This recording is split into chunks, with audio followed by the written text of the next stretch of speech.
Estamos começando hoje mais uma série de mensagens aqui ao vivo, pela internet, para você. E a série que nós estamos começando hoje, como você viu aí no vídeo, se chama O Presente. Nós estamos em dezembro, hoje é dia 4 de dezembro, e nessa estação, nesse mês de dezembro, é o mês que nós comemoramos o Natal. O Natal, para nós que somos cristãos, nós comemoramos o nascimento de Jesus, né? É uma data que é um marco nas nossas vidas e na vida de todos aqueles que acreditam, né, no Evangelho de Jesus Cristo. Também é uma data muito bonita por vários outros fatores, né? Nós temos luzes de Natal por todo lado, daqui a pouco a gente começa a ter neve por toda parte. Quem sabe aqui onde a gente está, em Vancouver, a gente tem alguma neve qualquer dia desses. E nessa série nós vamos falar sobre o capítulo 2 do livro de Mateus.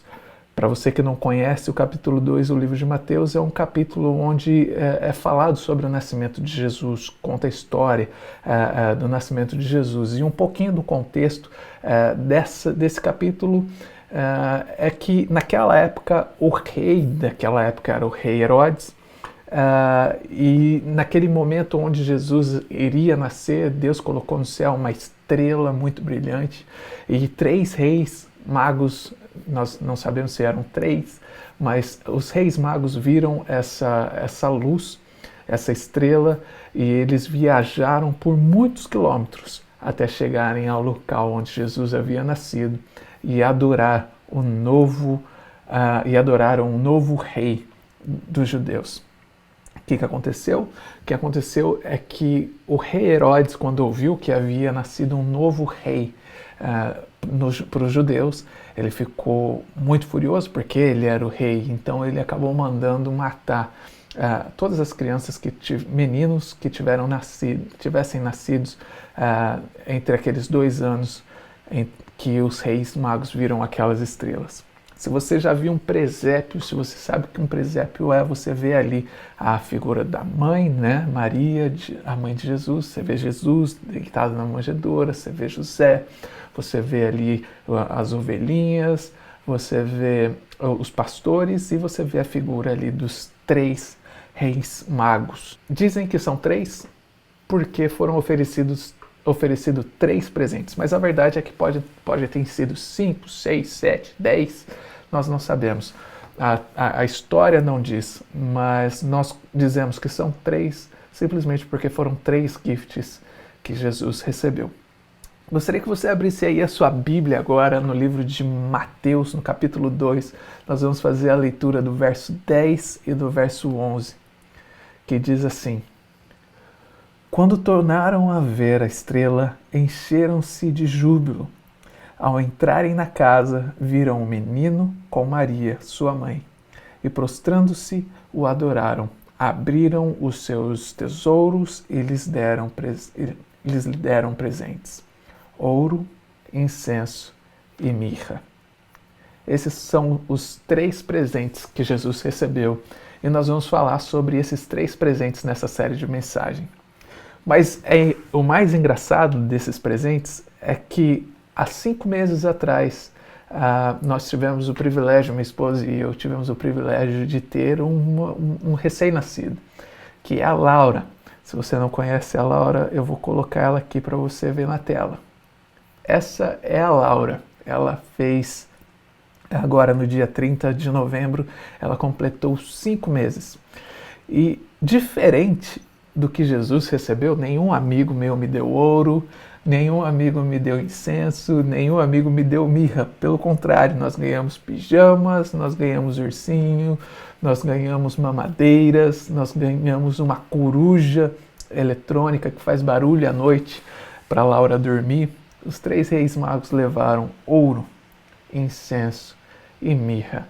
E o que significa esses presentes que Jesus recebeu? Eles têm algum significado porque são presentes que são muito fora da casinha. Por que esses presentes foram dados a Jesus? Por que eles ofertaram esses presentes? Naquela época, todos esses presentes que ele recebeu eram presentes muito caros. Mas qual o significado desses presentes. E é isso que nós vamos falar nessa série de mensagens. Qual o significado por trás desses presentes que Jesus recebeu? Ouro representa o reino de Cristo, representa o reinado de Jesus Cristo. Mirra significa o sacrifício de Jesus. E o incenso, né, esse óleo de incenso, ele representa Jesus como nosso sumo sacerdote. Hoje nós vamos falar sobre o incenso, esse óleo aromático.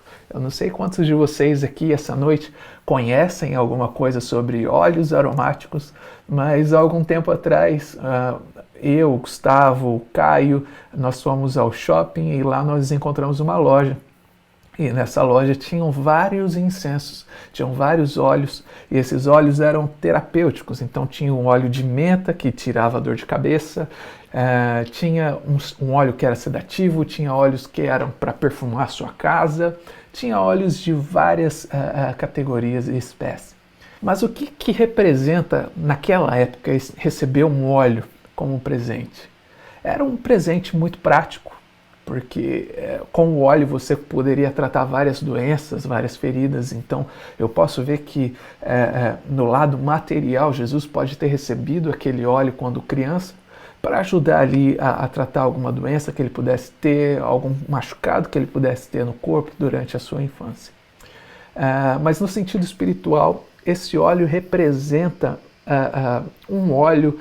Esse incenso representa um óleo que o sumo sacerdote queimava para oferecer sacrifícios a Deus, para simbolizar as orações como fumaça subindo ao céu até Deus. Estudos teológicos indicam que o incenso representa Jesus como o nosso sumo sacerdote.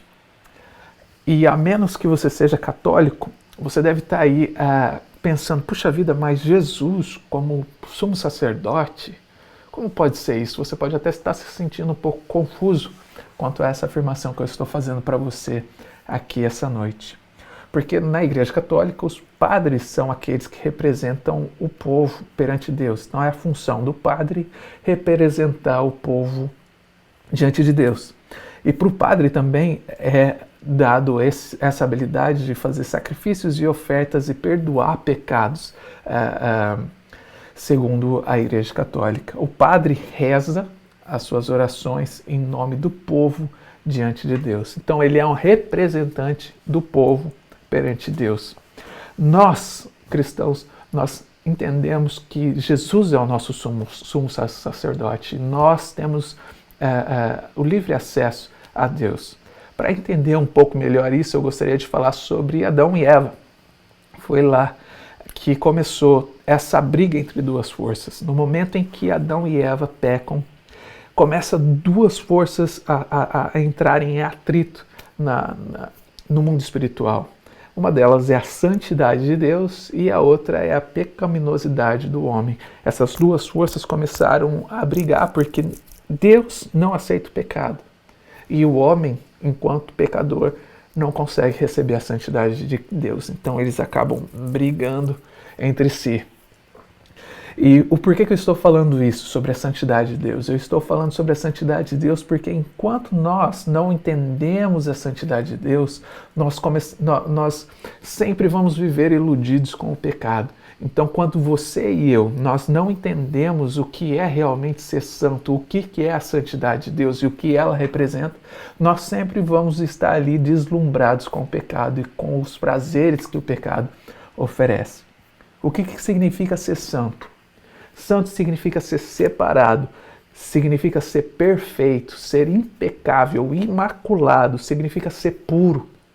Santidade não é um atributo de Deus.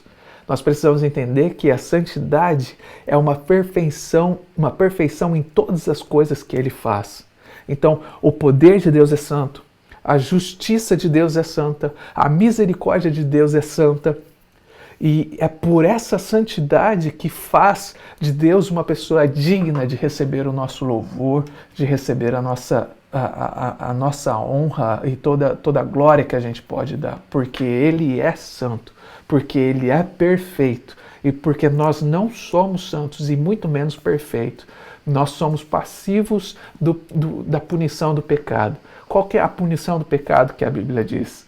A punição do pecado é a morte. A Bíblia diz que o salário do pecado é a morte.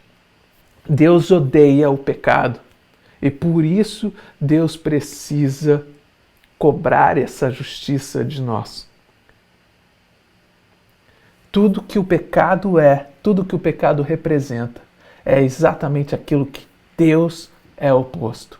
Você não consegue achar nada de pecado, nada de nenhum dos atributos do pecado na presença de Deus ou naquilo que Deus é. Você aí é um pecador. Eu sou um pecador. Todos nós somos pecadores. E é por isso que nós precisamos de Jesus como nosso sumo sacerdote para nos conectar novamente com Deus. O sumo sacerdote no Antigo Testamento, eu não sei se você sabe, mas ele tinha algumas funções. E entre essas funções, ele passava todos os dias fazendo oferendas, ofertas a Deus, de sacrifícios de animais a Deus. O sumo sacerdote iria sacrificar animais para depois ir atravessar o véu e entrar no Santos dos Santos, acender incensos, representando a oração do povo, pedindo o perdão de Deus para aquelas pessoas. Depois ele iria aspergir o sangue do animal morto, que foi morto no lugar dessa pessoa pecadora, para que o pecado dessas pessoas fossem redimidos. Depois esse sumo sacerdote ele iria pegar uma cabra, colocar a mão na cabeça da cabra, fazer todas as confissões daquele povo na cabeça daquela cabra, num sinal como que é a palavra? Transferindo o pecado daquelas pessoas para aquela cabra. E aí eles iam enviar aquela cabra no deserto e deixavam essa cabra lá. E o que significava isso? Significava que o pecado daquelas pessoas foram retirados do meio deles. Se você perguntar para mim o que eu acho desse sacrifício todo, no mínimo eu posso te dizer que eu acho muito estranho. É muito estranho.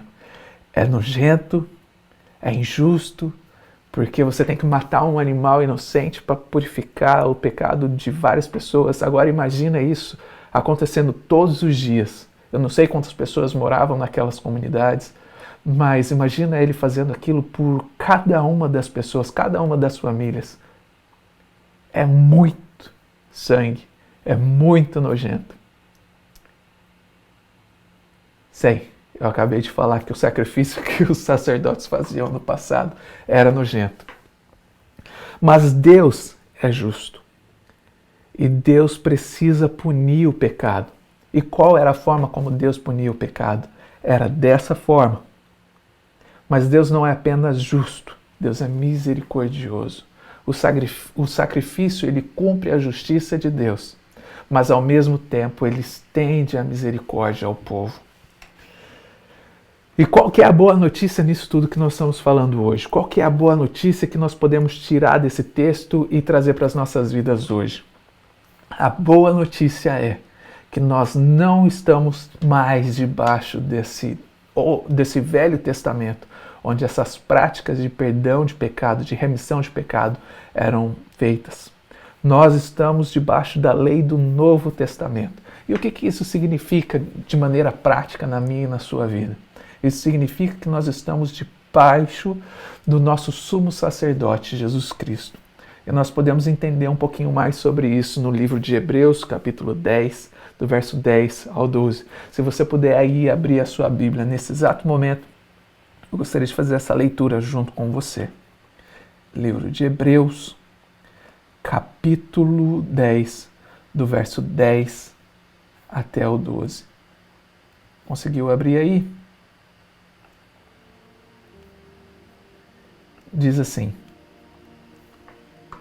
pelo cumprimento dessa vontade fomos santificados, por meio do sacrifício do corpo de Jesus Cristo, oferecido uma vez por todas. Então lembra que o sacrifício antes no Velho Testamento acontecia diariamente, várias vezes por dia. para que as pessoas pudessem ser santificadas. Cada vez que elas erravam, cada vez que elas cometiam um pecado, cada vez que elas infringiam alguma coisa da lei, elas tinham que ir lá oferecer sacrifícios novamente para ser purificadas. E essa é a diferença para o sacrifício que Jesus fez como nosso sumo sacerdote. Diz que ele ofereceu o seu próprio corpo, oferecido uma vez por todas. Aí continua assim dizendo: dia após dia, todo sacerdote apresenta-se e exerce os seus deveres religiosos. Repetidamente oferece os mesmos sacrifícios, que nunca podem remover os pecados. Mas quando este sacerdote, aqui se referindo a Jesus Cristo, acabou de oferecer para sempre um único sacrifício pelos pecados, assentou-se à direita de Deus.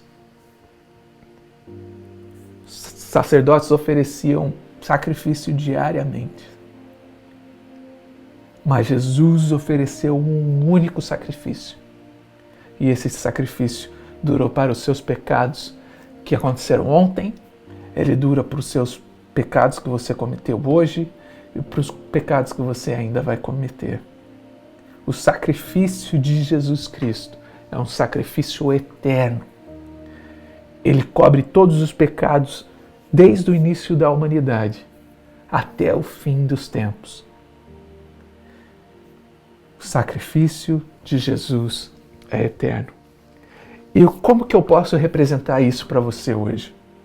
Algum tempo atrás, aqui na Broadway, nós tivemos uma mensagem com o Simon, e o Simon pregou uma mensagem que você pode conferir no site da Broadway Church, que se chama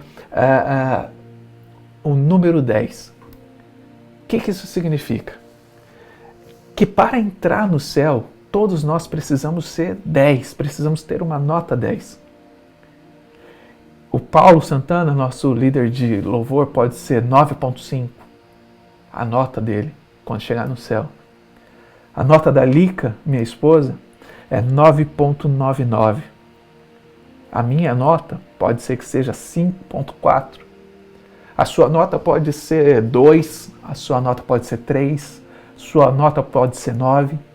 Independente da nota que você tenha, quando você chegar no céu, Cristo vai transformar a sua nota, que não é perfeita, com os seus méritos, com a sua nota, com a pontuação que você tem, você jamais poderia entrar no céu. Eu jamais poderia entrar no céu. Mas Jesus, quando ele veio à terra e ofereceu-se como sacrifício vivo pelo meu pecado, pelo seu pecado, ele transformou a minha nota. Independente de qual nota você tenha, ele transformou a sua nota em 10. Naquele dia, Jesus vai apresentar a misericórdia dele sobre a minha e sobre a sua vida, transformando o seu ponto num 10 perfeito, que te faz apto a entrar no reino dos céus. Jesus, ele não é apenas um salvador distante, que vai interceder por você no último dia, quando você estiver prestes a entrar no céu ou ser mandado para o inferno, dependendo das atitudes e decisões que você fez aqui nessa vida. Ele se importa com você. Ele está sempre preocupado com você. Jesus é o nosso sumo sacerdote e ele nos entende e ele cuida de nós. Por que eu estou dizendo isso? Porque muitas vezes nós temos a ideia de Jesus como esse sumo sacerdote que simplesmente intercede por nós na presença de Deus e pronto. Mas a função do sumo sacerdote é representar o povo de Deus diante de Deus. É ouvir os pecados do povo e colocar esses pecados na figura do passado, do Antigo Testamento, sobre uma cabra, e mandar essa cabra para o deserto, separando como símbolo desse pecado sendo tirado daquelas pessoas. Jesus é o nosso sumo sacerdote nesse tempo que nós estamos vivendo hoje. E Ele se preocupa com você. Ele quer ouvir de você os seus temores. Ele quer ouvir de você as suas confissões dos seus pecados mais cabulosos. Porque Ele te entende. Como que eu posso te dizer que Jesus te entende? Abra sua Bíblia em Hebreus capítulo 4, do verso 14 ao 15. Nós vamos começar a compreender o porquê que Jesus nos entende. Diz assim: portanto, visto que temos um grande sumo sacerdote que adentrou aos céus, Jesus, o Filho de Deus, apeguemo-nos com toda a firmeza à fé que professamos. Pois não temos um sumo sacerdote que não possa compadecer-se das nossas fraquezas, mas sim alguém que, como nós, passou por todo tipo de tentação, porém sem pecado. Então é baseado nesse texto que eu te digo: Deus entende a sua fraqueza. Deus entende a minha fraqueza. Ele se simpatiza com a sua dor, com a minha dor. Ele entende o que você está passando nesse exato momento. Ele sabe exatamente o que você está passando agora. Ele já passou por isso. Jesus também ficou muito triste. Jesus teve uma agonia tão grande na vida dele quando ele estava no jardim do Getsêmani que ele chegou a suar gotas de sangue. Talvez você se queixe que você viva numa família completamente maluca, desestruturada. Jesus também tinha uma família maluca. Quando Jesus disse para os familiares dele que ele era o Messias, os familiares dele disseram que ele estava lunático, que ele era maluco, que ele tinha perdido a cabeça. O que aconteceu com Jesus? Jesus foi tentado várias vezes. A Bíblia diz que ele foi tentado várias vezes. Mas em nenhuma delas ele caiu. Jesus foi acusado por coisas terríveis que ele nunca cometeu. Jesus foi abandonado e traído pelos seus próprios amigos, que dizia-se estar pronto para morrer por Jesus. Esse foi o amigo que o negou 3 vezes no mesmo dia. E o pior de tudo, Jesus se sentiu abandonado, até mesmo por Deus. Quando Jesus estava na cruz, ele grita: meu Deus, por que me abandonaste? E o que eu quero dizer para você essa noite é que o que você sente, independente do que você esteja sentindo, Jesus sentiu. Quando você se machuca, Jesus já se machucou.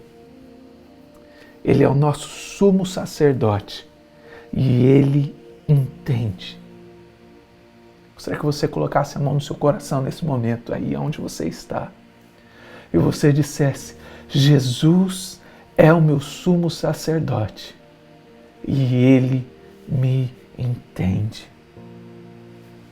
Se nós continuarmos a leitura de Hebreus capítulo 4, no verso 16, diz assim: assim sendo, aproximemo-nos no trono da graça com toda a confiança, a fim de recebermos misericórdia. E o que mais? E encontrarmos graça que nos ajude nos momentos de necessidade. Nós precisamos nos aproximar de Deus. Nós precisamos nos aproximar de Jesus. E como que a gente faz isso? Fugindo dele toda vez que nós cometemos um pecado, toda vez que nós cometemos um erro. A Bíblia diz aqui no texto que nós acabamos de ler, que nós devemos nos aproximar com confiança. Confiança de quê, Renato? Que nós podemos entrar corajosamente diante dele. Por quê? Porque nós temos uma garantia em Cristo Jesus. Por quê, Renato? Porque você é amado, porque você é amada, porque você é bem-vinda. E é por isso que nós entramos confiantemente na presença dele, porque nós somos bem-vindos. quando Jesus estava prestes a nascer, Deus colocou uma estrela no céu. E essa estrela guiou os reis magos, cada um com seu presente. Um deles levou o incenso. E o que esse incenso simboliza? Simboliza profeticamente a representação de Jesus como nosso sumo sacerdote, aquele que ofereceu não a vida de um animal, mas a sua própria vida para a remissão dos meus e dos seus pecados. Um sumo sacerdote que nos ajuda e que nos entende no nosso momento de dor.